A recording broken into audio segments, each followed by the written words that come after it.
கர்த்தருடைய பக்தனாம் மகிமை உண்டாவதாக. கர்த்தர் உங்கள் குடும்பங்களே ஆசீர்வதிப்பாராக.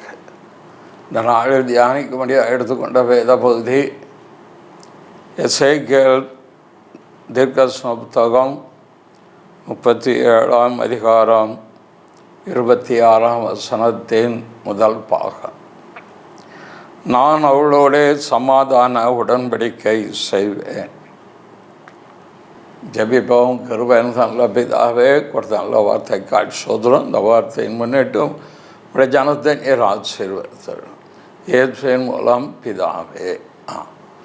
உடன்படிக்கை பண்ணுதல் என்பது பொதுவாக இருவருக்கு நடுவில் ஏற்படுகிற ஒரு உடன்பாடு. ஒரு நிலத்தை வாங்குவதாக இருந்தாலும் அல்லது ஒரு தொழிலை துவங்குறதா இருந்தாலும் அல்லது விவாகமாக இருக்கும் பட்சத்திலும் இரண்டு நபர்களுக்கு இடையிலே ஏற்படுத்துகிற ஒரு உடன்பாடு தான் அதை உடன்படிக்கை என்று நாம் சொல்வோம். உடன்படிக்கையை ஜென்டில்மேன் அக்ரிமெண்ட் என்று சொல்லி வார்த்தையிலே உண்மையாக இருக்கவளும் உண்டு. அதே போல் எழுத்தில் வைத்து அதை உறுதிப்படுத்துகிறவளும் உண்டு. ஆனால் இங்கே ஆண்டவராகிய கர்த்தர் சொல்கிறது, நான் அவளோடைய சமாதான உடன்படிக்கை செய்தேன். இந்த உடன்படிக்கை தேவனே மனிதனோடு செய்கிற உடன்படிக்கை. இதில் ரெண்டு பேருடைய காரியம் அல்ல, ஒருவர் தான். அவரே உடன்படிக்கை செய்கிறவராக இருக்கிறார். அல்லது அவர் மனிதர்களுக்கு சமானத்தை கொடுக்கும்படி உடன்படுகிறவராக இருக்கிறார் என்று கூட சொல்லலாம். அவர் செய்கிற அந்த சமாதான உடன்படிக்கை அவர் எங்கே செய்திருக்கிறார், அவர் யாரோடு செய்திருக்கிறார்? ஒருவேளை இஸ்ரவேல் ஜனத்தோடு மட்டும்தான் அவர் செய்திருக்கிறாரா? மற்றவர்களோடு அவர் உடன்படிக்கை தெய்வம் செய்யலையா? என்ன தேவனத்தில் பட்சபாதம் இல்லை. ஒரு எல்லாருக்கும் தேவனானவர். தான் உண்டு என்பதை மனிதன் நம்பினாலும் நம்பாவிட்டாலும் அவர் தான் கர்த்தர் இயேசு கிறிஸ்து தேவன். ஒரு உடன்படிக்கை செய்கிறவர். அவர் எங்கே நமக்கு முதல்ல சமாதானத்தை உண்டு பண்ணி வைத்திருக்கிறார். உலகத்தில் மனிதனுக்கு கோடிக்கணக்கான லட்சக்கோடிக்கணக்கான சொத்துக்கள் இருந்தாலும் தனிப்பட்ட வாழ்க்கையில் மனிதனுக்கு சமாதானம் என்பது இல்லாமல் வாழ்கிற வாழ்க்கையை நாம் பார்க்க முடியும். ஆனால் தேவன் சமாதானம் கொடுக்கிறவர். சிருஷ்டிப்பிலே சமாதானம் கொடுக்கலாம் செய்தார்.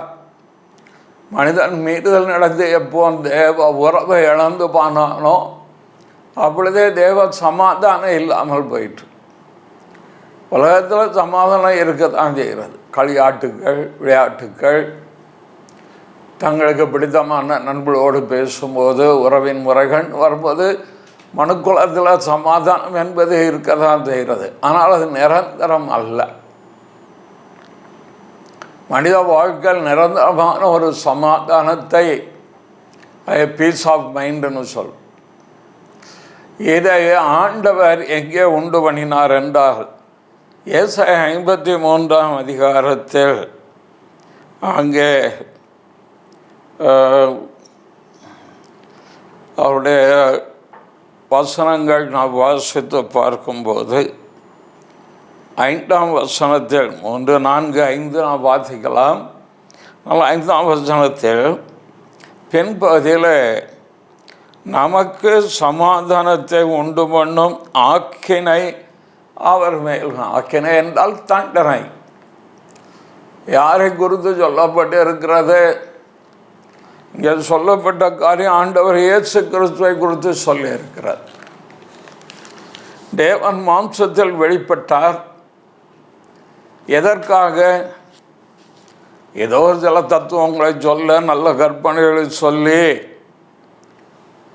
அங்கே அவருடைய வாழ்க்கையை நேர்படுத்தலாம், சீர்படுத்தலாம் என்பதற்கு அல்ல.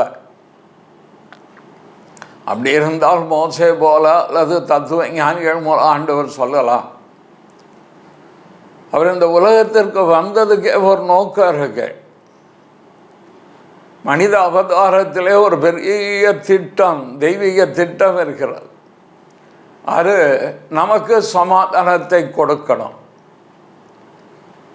சமாதானத்தை கெடுக்கிற அக்கிரமங்கள், பாவங்களிலிருந்து மனிதனுக்கு விடுதலை கொடுக்கணும். ஆகவே அந்த பாவத்துக்குரிய தண்டனையை மனிதன் அனுபவிக்க வேண்டாம், அதற்கு பதிலாக தான் ஏற்றுக்கொள்ள வேண்டும் என்பதற்காகவே கண்ணியின் வயிற்றிலே அவர் வந்தார். சில வேளை அவர் மரித்தார். மரித்ததற்கு ஒரு நோக்கம் இருக்கிறது. எல்லாரும் மரிக்கிறார்களே, மனிதனின் பிறந்தவன் எல்லாரும் மரிக்கத்தான் செய்கிறார். ஒரே தரம் மரிப்பது பின்பு நியாய தீர்ப்படைவன் மனுஷனுக்கு நியமிக்கப்பட்டிருக்கு, இல்லை என்று சொல்லவில்லை. அவர் கடவுள் நம்பிக்கை இருந்தாலும் சரி, கடவுள் நம்பிக்கை இல்லாவிட்டாலும் சரி, மரணம் என்பதை ஒரு மனுஷன் சந்தித்தான் ஆக வேண்டிய நிலைமையில் இருக்கிறது. ஆனால் அவர் மரித்தது எதற்காக மரித்தார்? நம் மரணத்தில் ஏற்பட்ட காரியம் என்ன என்றால், மனுக்குலத்தின் மேல் வரக்கூடிய தெய்வீக தண்டனையை தன் மேல் ஏற்றுக்கொண்டபடியினால் நமக்கு சமாதானத்தை உண்டு பண்ணி இருக்கிறார். இந்த மரணத்தை யார் ஒருவர் இயேசுவின் மரணத்தை விசுவாசித்து அவர் உயிர்த்தெழுதலையும் நம்புகிறார்கள், இயேசு இன்றும் ஜீவிக்கிறார், இயேசு உயிரோடு இருக்கிறார், மரணத்தை வென்றவர். ஆகவே ஆண்டவர் துக்கங்களை சுமந்தார், அக்கிரமங்களை சுமந்தார். இந்த ஏசாயா பகுதியை வாச்சு கொண்டிருந்த கந்தாகே என்னும் ராஜேந்திரிக்கு மந்திரியாக இருந்த மனுஷன் இதை வாசித்து கொண்டு இருக்கும்பொழுது அப்போஸ்தலர் நடவடிக்கை 8ஆம் அதிகாரத்தில் 34ஆம் வசனத்தில் மந்திரி பிலிப்பை நோக்கி, தீர்க்கதரிசி யாரை குறித்து இதை சொல்கிறார்? தம்மை குறித்தோ அல்லது மற்றவரை குறித்தோ? அப்பொழுது பிலிப்பு அந்த பகுதியை வழக்கி சொல்லுகிறார். நீங்கள் எருசலேமுக்கு இந்த கந்தாகே தேசத்து மந்திரி அங்கே வந்தது, அங்கே எத்தியோப்பியருடைய ராஜஸ்திரி ஆகிய கந்தாகே. அப்போ எத்தியோப்பிய தேசத்தில் இருக்க அந்த கந்தாகே ராஜேஷுடைய மந்திரி எத்தியோப்பியாவில் இருந்து அவர் வருகிறார். கந்தாகே தேசம் அல்ல, அந்த ராஜஸ்திரி எத்தியோப்பியாவில் இருக்கிறார். ஆகவே அந்த எத்தியோப்பிய தேசத்திலிருந்து இங்கே வந்து எருசலேமிலே தேவனை தொழுது கொண்டு போகிறீர்களே, ஆனால் உங்கள் வாழ்க்கையில் பாவம் மன்னிப்பு உண்டா? சமாதானம் உண்டா? மந்திரியாக இருக்கிறீர்கள், எவ்வளோ வசதி, எவ்வளோ காரியங்கள் உங்களுக்கு இருக்கிறது, எவ்வளோ வேலையாட்கள், எவ்வளோ ஆடம்பரம், எவ்வளோ அதிகாரம், எவ்வளோ ஆலோசனை சொல்லக்கூடிய ஆள், தேசத்தையே ஆளுகை செய்கிறீர்களே. உங்களுடைய வாழ்க்கையில் தெய்வத்தை தேடுகிற மெய் தெய்வத்தை தேடி உங்கள் வாழ்க்கையில் இந்த சமாதானம் உண்டா என்று கேட்டால் அது இல்லாதனால தானே நான் இந்த புத்தகத்தை வாசிக்கிறேன். காலத்தில் இதே போல் பிரிண்டட் பைபிள் கிடையாது. தோற்சுருள் ஒரு மந்திரியாக இருந்ததனால் தேச துருச்சுருளை வாங்கி அதை வாத்து கொண்டு போகிறார். இதே போல் அதிகாரங்களாக பிரிக்கப்பட்டது அல்ல. வாத்து கொண்டே போகும்போது இந்த பகுதியில் அவர் கேட்கிறார். இப்படி இயேசுவை குறித்து அவர் பிலிப்பு எடுத்து சொன்ன பொழுது ஆண்டவர் இயேசுவை மனதார ஏற்றுக்கொண்டார். யாரையும் பலவந்தம் பண்ணி எந்த ஒரு தத்துவத்துக்குள்ளோ ஒரு கொள்கைக்குள்ளோ எந்த ஒரு நம்பிக்கைக்குள்ளோ கொண்டு வர முடியாது. ஒன்றை நாம் நன்றாக புரிந்து கொள்ள வேண்டும். கடவுள் நம்பிக்கை இருந்தாலும் சரி, கடவுள் நம்பிக்கை இல்லாவிட்டாலும் சரி, ஒரு தத்துவத்தையோ ஒரு நம்பிக்கையோ ஒரு கொள்கையோ யாரையும் நாம் பலவந்தம் பண்ண முடியாது. எடுத்து சொல்லலாம், இது இப்படி இருக்கிறது, இதன் நன்மையை பயக்கும் என்று சொல்லலாம். இயேசு கிறிஸ்துவின் மூலம் உங்களுக்கு மீட்பு உண்டு, பாவ மன்னிப்பு உண்டு, பாவத்திலிருந்து விடுதலை உண்டு, நித்தியத்தின் மேல் நம்பிக்கை உண்டு, முக்தி உண்டு என்று எடுத்து சொல்ல முடியும். ஏற்றுக்கொள்வதும் ஏற்றுக்கொள்ளாததும் கேட்கிறவடைய நம்பிக்கையை பொறுத்து இருக்கிறது. ஆகவே இங்கே அவர் எடுத்து சொல்லுகிறார், நீர் வாசிக்கிற வேத பகுதியே ஆண்டவர் இயேசுவை குறித்து சொல்லியிருக்கிறார், இயேசுவை குறித்து சொல்லியிருக்கிறது. அவர் உங்களுடைய பாவத்துக்காக மரித்து உயிர்த்தெழுந்து இன்று உயிரோடு இருக்கிறார். அதுக்கு நாங்கள் சாட்சி. இதை கேட்ட மாத்திரத்தில் அவருக்குள் ஒரு விசுவாசம், ஒரு நம்பிக்கை வந்தது.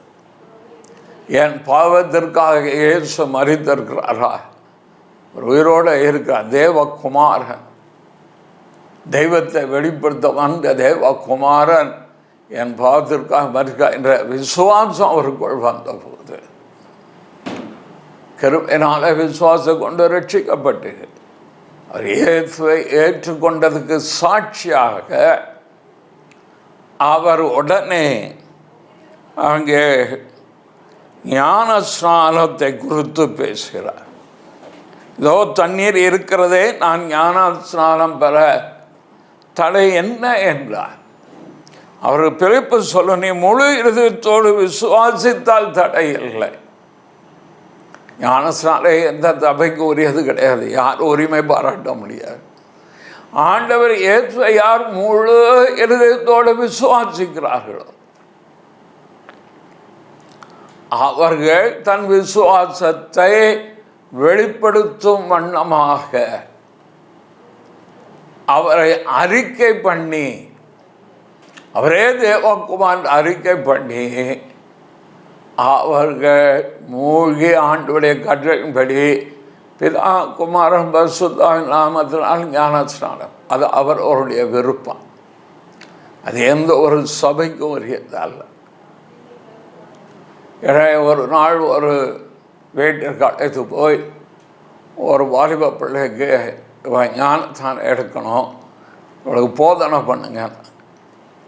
நான் கேட்டேன், நீ ஏன் ஞானஸ்நானம் எடுக்க போகிற? இப்போ எங்கள் அம்மா சொல்கிறதுனால எடுத்து. நான் சொன்னேன், நீ எடுக்காத,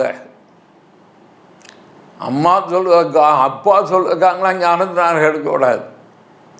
ஆண்டவர் இயேசு யார், அவர் எதற்காக இந்த உலகத்திற்கு வந்தார், அவர் சிலுவையில் செய்த பாடுகள், மரணம், உயிர்த்தெழுதல், அவர் இன்றைக்கு உயிரோடு இருக்கிறார். ஆகவே ஆண்டவர் இயேசு கிறிஸ்துவின் பாவத்திற்காக மரித்து உயிர்த்தெழுந்தார் என்பதை கிறிஸ்துவை குறித்த சாட்சி உனக்குள் உண்டாயிருக்குமானால், கர்த்தராகிய இயேசு கிறிஸ்துவை நீ விசுவாசிப்பாயானால், அவர் சொல்லியிருக்கிற கட்டளைக்கு அவரே ஞானஸ்நானம் எடுத்தாரு, நீ கீழ்ப்படி இல்லாத பட்சத்தில் நீ ஞானஸ்நானம் எடுக்க வேண்டாம். இந்த வீட்டாருக்கு மேலே மிகுந்த வருத்தம். அனைவருடைய நம்பிக்கை ஞானஸ்நானம் எடுத்துட்டா நம்ம பரலோகம் போயிடலான்னு. அப்படி கிடையாது. கர்த்தராகிய இயேசு கிறிஸ்துவை விசுவாசித்து அவரை சொந்த ரட்சகரை யார் ஏற்றுக்கொள்கிறார்களோ அவர்கள் தான் மறுபிறப்படைந்த அனுபவத்திற்குள் ரட்சண்யத்துக்குள் வருகிறார். பிறகு நான் ஞானஸ்நானம் அந்த மகள் அடுத்த நாள் எடுக்கலை. ஒரு வருஷம் கழித்து அவள் ஞானஸ்நானம் எடுக்க தன்னை ஆயத்தப்படுத்தி கொண்டாள். கேட்டேன், எப்படி என்று கேட்டால், நான் இயேசுவை சொந்த இரட்சகராக ஏற்றுக்கொண்டேன், இயேசு கிறிஸ்துவின் மேல் என் நம்பிக்கை வைத்திருக்கிறேன்.